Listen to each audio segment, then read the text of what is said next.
In the gospel text of today, taken from Mark chapter 10, verses 28 to 31, Peter is very much like us. His relationship with Jesus, based on the questions that he asked, seems to be based on barter exchange. The rich man has gone away sad because the man could not give up his possessions. Peter and the other disciples say that they have given up everything to follow Jesus, and so presume that they have done what Jesus requires them to do, namely the one thing that is necessary. They have accomplished the task of leaving everything to follow Jesus, and therefore they want to ask about their reward.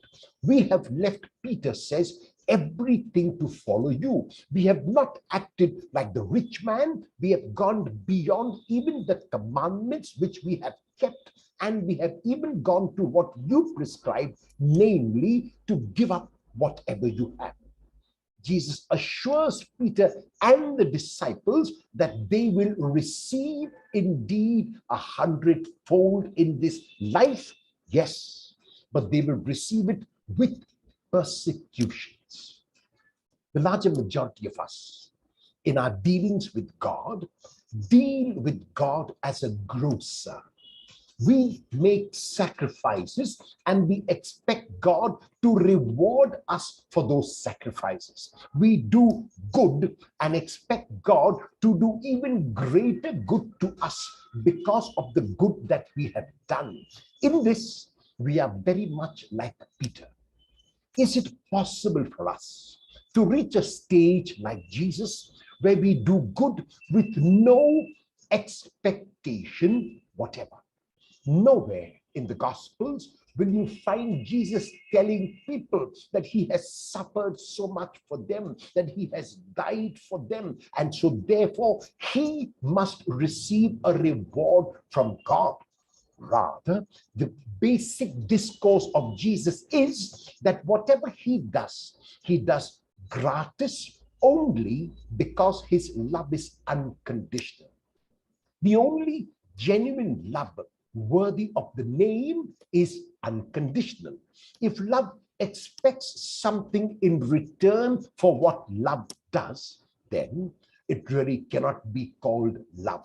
If love simply loves because love means to love, then one is on the right track.